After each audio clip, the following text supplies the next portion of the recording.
nama hambif akasi gaa namni kun maal namni waa xiqqoon namni guduun gidee hunda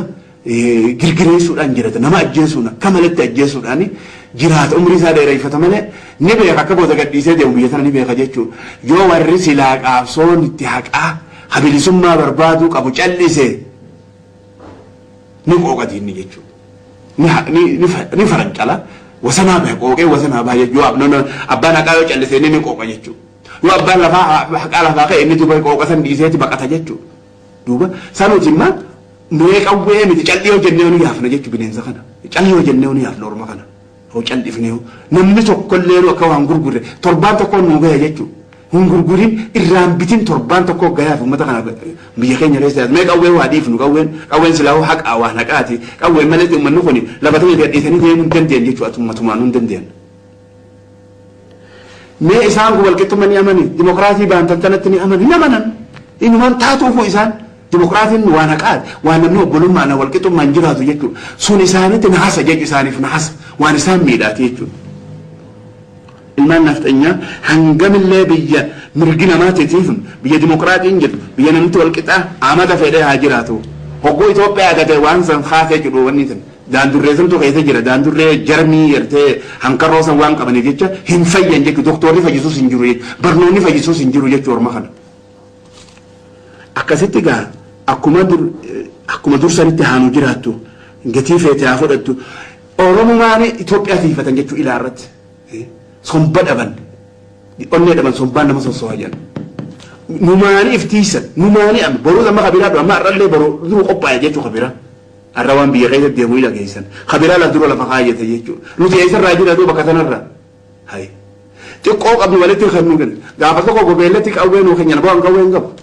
duuba akkam ta'an haa tolfannu laga kana keessatti yoo tolfachuu wallaallee haa bitannu horii ni qabna walitti bunee horii haa bitannu qawwee kunoo namni gurguru arraan tana guutamee jira addunyaa keessa riigaa lama walitti baafnee namti namoonni horii yoo qabne horii keenya haa bitannu gaafa san akkasiin jeeni jechuudha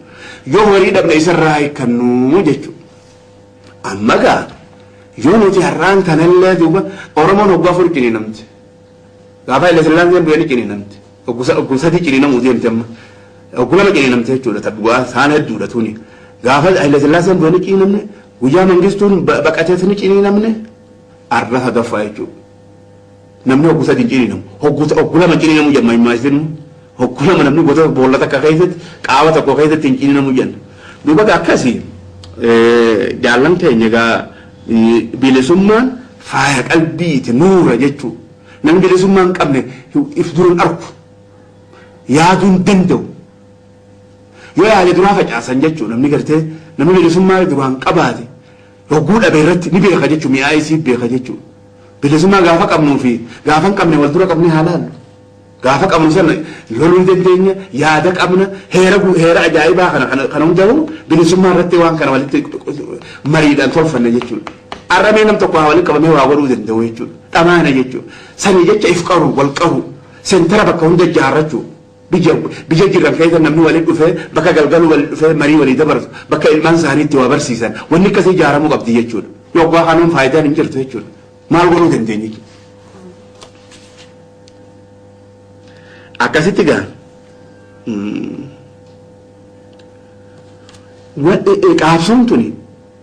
qaabsoon tuni hafuura jechuudha qinsa namaa kenniti qalbii nama jabeessiti jaalala nama fiddi namni hojii qaabsoo godhe obboleessira walitti dhiyaata jechuudha kasharrii bare adur sharrii yaadullee sharrii dhiiseeti lashoo markata jechuudha qalbii isaa keessatti lashoo markata jechuudha qaabsoon dhiiga warra biyya jaalatuuni bilisummaan qaabsoo warra biyya jaalatuuni biqilti abbaan fedha kabiraa biqilchuu hin danda'u kabiyya jaalatu ka ifin goggoone gartee dhugaadhaan if kennuu saniini biqilti jechuudha guddatti namni bilisummaa hin qabne sareedha jechuudha sareellee saree fayyaa hin qabne ta namni halaalatti dhagaan dhawu dhagaan firra ari'usan jechuudha biyya isaa keessatti waan saree ta'eef alagaa ta'ee jiraata jechuudha dachii isaa keessatti uummata isaa lafa isaa gubbaa irratti alagaa ta'ee keessummaa akka nama biyya alaatii dhufetti akka fedhan godhan fedhanni hidhan fedhan gadhiisan fedhanni jeesan akka fedhan godhuu danda'an jechuudha haala kanaan hin jiraatan nu bilisummaa hin qabne haala kanatti jiraata jechuudha osoo inni arkuu qabeenya duraa fuudhan maata akka godhuu hin danda'u qabiyyoo isaatiin osoo harkuutu horii isaatii qabeenya isaa hunda zarafanii fudhatan jechuudha. Wanni takka godhuu hin danda'u jechuudha. Saamama kana daran amma gadi galotaa jechuudha. Nam tokko hogguu waa irraa fuudhan du'uu qaba jechuudha. Hogguu haqa isaas irraa fuudhan jechuudha. Takkaanitu dhabbiin duuti ajala malee hin taatu qaaxaroo malee hin taatu ati yoo guyyaa sana haqa keetirra loltee duutu gaarii uyi.